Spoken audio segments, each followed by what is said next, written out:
Basically हमको पता है, आज हम दो फिलोसॉफी को लेते हैं वेदांत की। एक तो है अद्वैत वेदांत, दूसरा है विशिष्ट अद्वैत वेदांत। अभी अद्वैत वेदांत आपको पता है कि उसकी किस तरह से इसकी व्याख्या करनी है। बहुत ही सहज सरल रूप से व्याख्या करें तो वो वर्ल्ड फेमस एग्जाम्पल है रज्जू और सर्प। यदि आप रास्ते पे जा रहे हैं, अंधेरे में यदि आपने रास्ते में पड़ा हुआ एक रज्जू देख लिया, एक रस्सी देख ली, एक रोप देख लिया, तो एक रोप को देख करके, इस रस्सी को देख करके आपको शायद अंधेरे में यह भ्रम हो सकता है कि यह सांप है। इसको सांप को देख करके जैसे हमको सांप को डसने का डर तो लगता ही है। अभी यहाँ पे ही इस विशाखापट्टनम आश्रम, ये चारों ओर इस तरह से जंगल जैसा है थोड़ा सा, और सामने समुंदर है, तो ग्रीनरी काफ़ी है, तो यहाँ पे सांप होते हैं। तो एक दिन में हम लोग नाइट क्लास, शायद आपको पता होगा कि हमारे आश्रम में रात को खाने के बाद में जितने भी साधु है सब मिलकर के पाठ करते हैं। माने एक साधु पाठ करेगा कोई भी एक किताब में से। अब जैसे कि हमारा आजकल चल रहा है किताब रेमिनिसेंसेस ऑफ स्वामी विवेकानंद, तो एक साधु पाठ करेगा 10-15 मिनट, और फिर बाकी सब साधु लोग सुनेंगे, साधु ब्रह्मचारी जो भी है। और पाठ के बाद में हो सकता है थोड़ा बहुत डिस्कशन हो, और इसके बाद में सब अपने कमरे में चले आएंगे रात को विश्राम करने के लिए। तो एक प्रत्येक आश्रम में ऐसा होता है, और एक कमरा फिक्स होता है कि यहाँ पे पाठ होगा। तो हम लोग पाठ करने के लिए कमरे में जा रहे थे, 5-6 महीने पहले की बात है। एकाएक देखा कि वहाँ पे दरवाजे के ऊपर में एक सांप था। तो इतना डर गए हम लोग, एकाएक फटाक करके पीछे चले आए कहीं सांप दस न दे। तो देखा कि सांप का डर है वो मनुष्य के हृदय में जैसे कि हमारे डीएनए में ही बैठा हुआ है। क्यों? क्योंकि हमारे जो पुरखे हैं उन्होंने जंगल में बहुत साल बिताए हैं, बोल करके हम सब, हमारे डीएनए में ही ये सांप का डर बैठा हुआ है। तो जैसे ही ऐसा एक आभास भी हुआ, मुझे एक घटना याद है रांची की। तो रांची में वो तो जंगल ही है, वहाँ पे जो जहाँ पे हमारा फार्म था, ये फार्म है 75 एकड़ के 2 फार्म है। तो वहाँ पे एक फार्म, उसका नाम गेतलसूद, माने गेतलसूद नाम की जगह है, वहाँ पे ये फार्म। तो चारों ओर जंगल, ट्राइबल एरिया, सांप वगैरह तो कितने ही निकलेंगे वहाँ पे।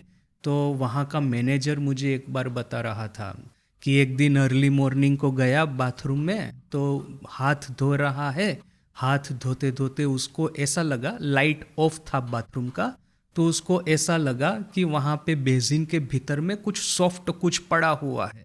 तो उसने सोचा कि इस बेसिन में तो मैंने क्या रखा है, तो उसने फिर लाइट ऑन करके देखा, तो वहाँ पे एक सांप पड़ा हुआ था कुंडली मार करके वही बेसिन के भीतर में। तो वो मुझे बता रहा था, महाराज इतना मैं डर गया, चिल्ला करके मैं वो बाथरूम से बाहर दौड़ा आया। तो क्या है कि सांप को देखने से डर लगना बड़ा स्वाभाविक है। तो जब हम रास्ते में जाते हैं और रस्सी भी यदि पड़ी है और अंधेरे में सांप रूपी भ्रम भी होगा, तो भी हमारा हृदय जो है वो धक धक करने लगता है। किंतु देखिए कि जैसे ही आपने आपके मोबाइल की टॉर्च ऑन की और उसके ऊपर में मारी, साथ साथ में ही पता चला कि ये सांप नहीं है, सिर्फ एक रस्सी पड़ी हुई है। साथ में ही हमारा भ्रम जो है वो दूर हो गया। तो अद्वैत वेदांत कहता है कि यह है निर्गुण निराकार ब्रह्मन, जिसका कि कोई एट्रीब्यूट नहीं है, जिसके भीतर में ना ही कोई क्रिया है, ना ही जिसके भीतर में कोई कर्म है। सतचित आनंद, यह माने यह ब्रह्मन का ही स्वरूप है। ब्रह्मन सचचित आनंद है तो सही, किंतु इसके अलावा और कोई गुण नहीं है, जैसे सत्व रजस तमस, जैसे कि सृष्टि की उत्पत्ति करना, सृष्टि का पोषण करना, सृष्टि का संहार करना, यह सब निर्गुण निराकार ब्रह्मन नहीं करता है।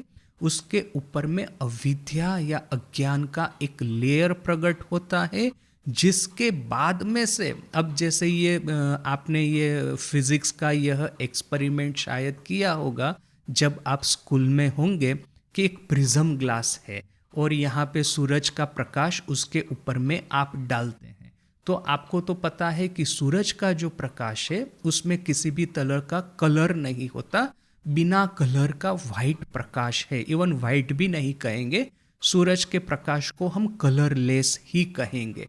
किंतु जैसे ही उसको हम इसके ऊपर में प्रिज्म रूपी ग्लास के ऊपर में डालते हैं, तो साथ में ही ये जो ट्रायंगुलर ग्लास जो होता है, तो एक ओर से सूरज का ये कलरलेस प्रकाश गिरेगा, प्रकाश की किरण, तो दूसरी ओर से सप्त रंगों में विभाजित पूरा एक इंद्रधनुष या तो मेघ धनुष देखने को मिलेगा, रेनबो देखने को मिलेगा। तो प्रश्न होगा कि यह जो निर्गुण निराकार जो सूर्य का प्रकाश है उसमें से ये सप्त रंग कहाँ से प्रकट हुए? तो एक्चुअली क्या है कि सूर्य का जो प्रकाश है उसके भीतर में पोटेंशियली जीवन है या तो पोटेंशियली कलर है। बस वो प्रिज्म था कि इस पोटेंशियल कलर को स्प्लिट करके उसको एक्चुअल मैनिफेस्टेशन ऑफ कलर में रूपांतरित करे। तो यहाँ पे भी ब्रह्मन जीवन है, सत चित आनंद वही ब्रह्मन है। तो इसके भीतर का जो पोटेंशियल है यह जब एक माया का आवरण लगता है तो सप्त रंग में इंद्रधनुष में वो कन्वर्ट होता है और फिर हमको सब कुछ दिखाई देता है। यहाँ पे ये सूरज है, चांद है, सितारे है, स्पेस टाइम है, मैटर एनर्जी है, पृथ्वी है, पृथ्वी के ऊपर में पहाड़, नदी, जनमानव, जंगल, ये जो देश, सब कुछ हमको दिखाई देता है। तो यह एक प्रिज्म रूपी, अज्ञान रूपी प्रिज्म बीच में आया है बोल करके ब्रह्मन के भीतर का जो पोटेंशियल लाइफ जो है वो हमको मैनिफेस्ट होता दिखता है। किंतु हमको यह पता है, स्पष्ट पता है कि प्रिज्म जो है, जिस क्षण हम प्रिज्म को हटा लेंगे उसी क्षण ये जो सप्तरंगी इंद्रधनुष जो है वो गायब हो जाएगा, अदृश्य हो जाएगा। बस सूरज का निर्गुण निराकार प्रकाश ही रह जाएगा। तो यह हो गया अद्वैत वेदांत। और यदि अद्वैत वेदांत की साधना करके निर्गुण निराकार ब्रह्मन का साक्षात्कार करना है तो हमको ये स्पष्ट रूप से अपने मन को बताना होगा कि ये रस्सी जो है उसके ऊपर में सर्प रूपी जो भ्रम है वो भ्रम मात्र है, हमारे अज्ञान की वजह से प्रकट हुआ है। रस्सी नहीं, सर्प नहीं, रज्जु मात्र है, सांप नहीं है, रस्सी ही है। इसको कहते हैं नेति नेति मार्ग या तो फिर ज्ञान मार्ग। जगत से अपना नाता तोड़ करके निर्गुण निराकार ब्रह्मन को साक्षात्कार करना है तो जगत के विषयों के प्रति हमारा जो आकर्षण है उसको संपूर्ण रूप से उसमें विच्छेद डालना होगा। ठाकुर जैसे कहते हैं काम कांचन त्याग, बिना काम कांचन त्याग के आप निर्गुण निराकार ब्रह्मन प्राप्ति का मार्ग पे प्रथम कदम भी रखा नहीं है। तो यह हो गया ज्ञान मार्ग या तो फिर नेति नेति मार्ग, अद्वैत वेदांत की सिस्टम में निर्गुण निराकार ब्रह्मन को प्राप्त करने का। किंतु यहाँ पे एक विशिष्ट अद्वैत रूपी रामानुजाचार्य प्रवर्तित एक दूसरी भी फिलोसॉफी है। शंकराचार्य ने अद्वैत वेदांत का प्रचलन प्रारंभ किया तो यहाँ पे रामानुजाचार्य ने विशिष्ट अद्वैत फिलोसॉफी का प्रचलन किया। अभी विशिष्ट अद्वैत फिलोसॉफी क्या कहती है? ब्रह्मन जो है वो सगुण और साकार है, उनको हम नारायण रूपी नाम दे सकते हैं। और यह जो नारायण है ये जगत और जीव और जगत ये दोनों नारायण के देह है। अब जैसे कि आप इमेजिन करते हैं ये फैन चलता है, राइट? तो अभी फैन चलता है तो उसके भीतर में इलेक्ट्रिसिटी है वो भी चाहिए, और फिर ये फैन जो पूरा बाहर का जो पूरा फैन जो है वो भी चाहिए, 3 पंख उसके चाहिए, फिर उसके भीतर में मोटर चाहिए, सब चाहिए। आप ये कहेंगे कि सिर्फ इलेक्ट्रिसिटी ही फैन है तो ऐसा कैसे चलेगा? आप फैन को हटा लीजिए, सिर्फ इलेक्ट्रिसिटी का स्विच ऑन ऑफ करते रहिए, क्या हमको ठंडक प्राप्त होगी? नहीं होगी। आपको इलेक्ट्रिसिटी के साथ में, जो कि एक इममटेरियल एलिमेंट है, उसके साथ में ये मटेरियल फैन जो है वो भी चाहिए, और अच्छी क्वालिटी का फैन होने से आपको ठंडक भी अच्छे से लगेगी। तो अब जैसे फ्रिज है, तो फ्रिज में आपको कोई भी चीज़ ठंडी करनी है तो आप फ्रिज के भीतर में तो रखेंगे, आप सिर्फ इलेक्ट्रिसिटी कनेक्शन ला के बिठा देंगे और ये जो आपका जो फल है उसके ऊपर में ये खुले केबल छोड़ देंगे इलेक्ट्रिसिटी के, तो फल तो जल जाएगा, वो ठंडा थोड़ी ना होगा। ये इलेक्ट्रिसिटी को कोल्ड में परिवर्तन करने के लिए, ठंडक में परिवर्तन करने के लिए आपको एक मैकेनिज्म चाहिए, एक मशीन चाहिए, जिसको कि हम फ्रिज कहते हैं। अर्थात कि यह सगुण ब्रह्मन और ये जीव जगत, ये दोनों की आवश्यकता है, दोनों एक दूसरे से अभिन्न रूप से जुड़े हुए हैं। अर्थात कि यहाँ पे ईश्वर है, नारायण है, और यह जो जीव और जगत है वो उनके देह है। नारायण और नारायण का देह, अर्थात कि ये जीव और जगत। तो यह हो गया विशिष्ट अद्वैत का फॉर्मुलेशन। और यदि आपको इस नारायण का दर्शन प्राप्त करना है, नारायण के आशीर्वाद या तो साक्षात्कार प्राप्त करना है, तो नारायण की उपासना करनी पड़ेगी। अभी यहाँ पे एक चीज किंतु बड़ा स्पष्ट देखिए कि ये जीव और जगत है वो नारायण के ही एक अंश है, अर्थात कि उनका त्याग नहीं करना है, उनको भी स्वीकार कर लेना है नारायण के अंश के रूप में। अर्थात कि यह जो साधना है विशिष्ट अद्वैत में भक्ति पाथ जिसको कहते हैं, इसको हम इति इति साधन पथ कहेंगे। अर्थात कि देखिए कि ये जीव है, जगत है, विषय के सब सामग्रियां है, जो जिसके प्रति मेरी इंद्रियों का प्रलोभन धावित होता है, वह सब है तो सही, किंतु बहुत ज्यादा उसके बारे में चिंता करने की बजाय नारायण की उपासना प्रारंभ कर लेते हैं। त्याग होता रहेगा। सबसे पहले हमको शरणागति और उपासना, शरणागति और आराधना करनी है। ईश्वर के साथ में कोई ना कोई एक संबंध बनाना है, जैसे कि बालक भाव है, मातृ भाव है, सख्य भाव है, दास्य भाव है वगैरह। कोई ना कोई एक भाव का संबंध ईश्वर के साथ में रखना है, जिससे कि ईश्वर साक्षात्कार प्राप्त हो। और इसके बाद में जैसे ही ईश्वर साक्षात्कार प्राप्त हुआ, फिर भगवान ही हमको कह देंगे, ईश्वर ही कह देंगे कि यह जो मिथ्या है, यह सत्य है। इंद्रियों के विषय का त्याग, वो त्याग करने की शक्ति, सब कुछ ईश्वर ही हमको दे देंगे। जैसे कि ठाकुर उदाहरण देते हैं, बिल्ली का एक बच्चा है, तुम अपनी माँ के ऊपर में संपूर्ण भरोसा रखता हुआ, म्याऊं म्याऊं करता हुआ, बिल्ली रूपी जो उसकी माँ है उसकी गोद में जाके बैठा रहता है।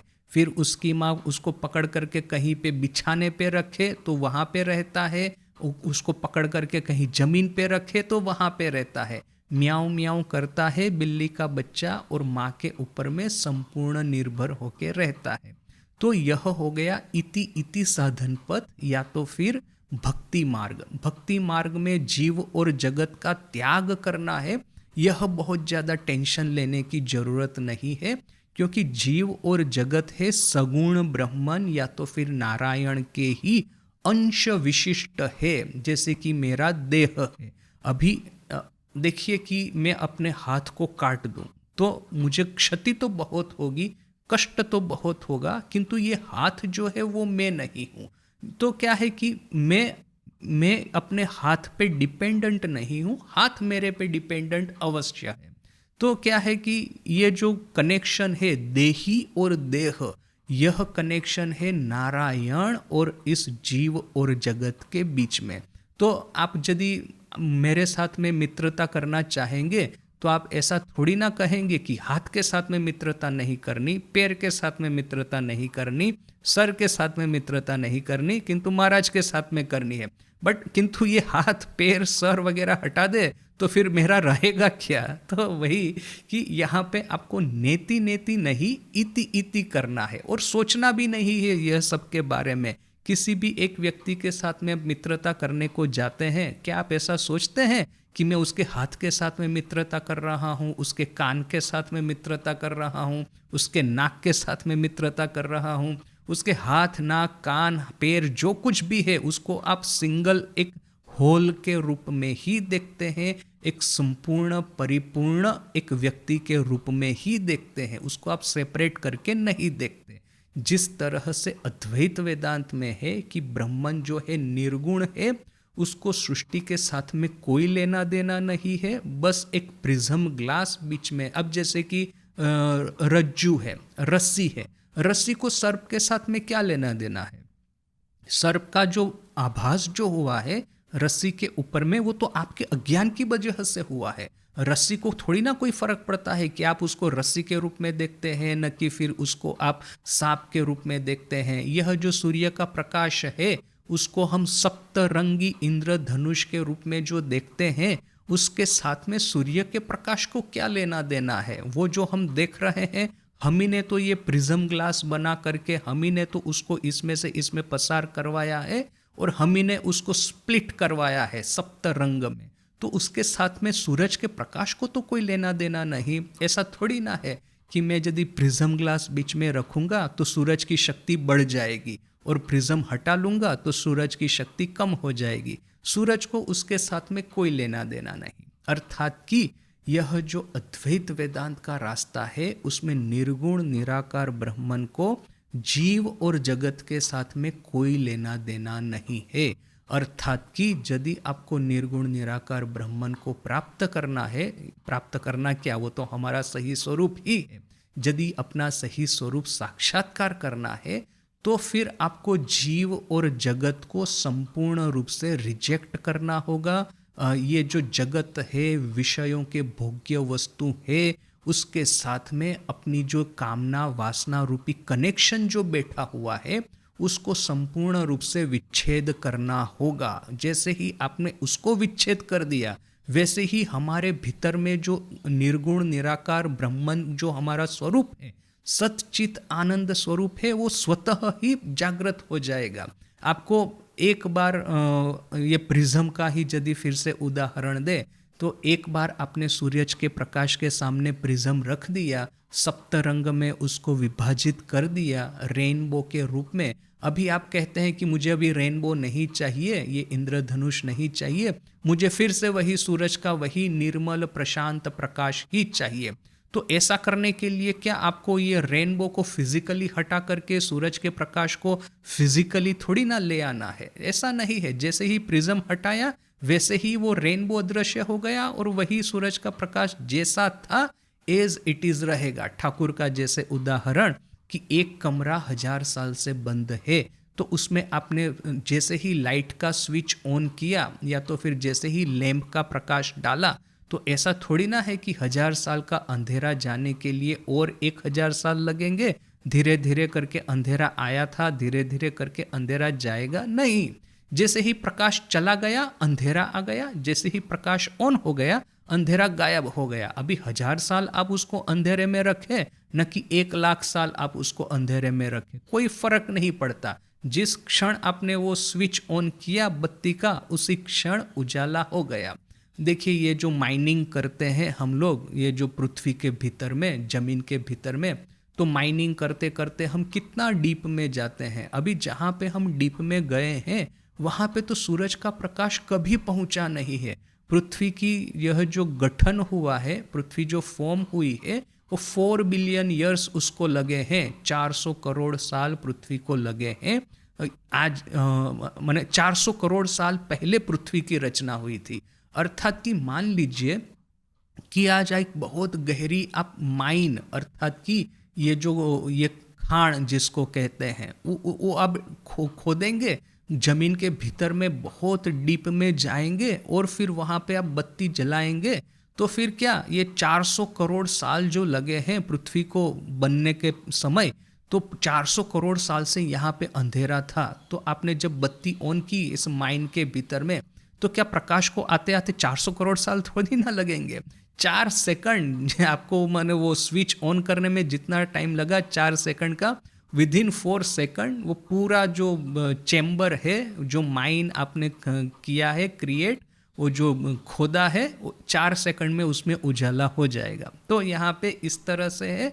और यहाँ पे है कि जीव और जगत सगुण ब्रह्मन के ही, नारायण के ही अंशभूत है। नारायण को प्राप्त करने के लिए बिकॉज के जीव और जगत नारायण के अंश है, उसके बारे में ज़्यादा टेंशन नहीं लेकर के बस जो नारायण है उनका खुश करने के लिए, उनको हमको आशीर्वाद दे, इसके लिए उनको प्रसन्न करने के लिए जो जो कोई भी क्रिया है हमको करनी है। तो यह बेसिकली 2 मार्ग है, एक है ज्ञान मार्ग, एक है भक्ति मार्ग।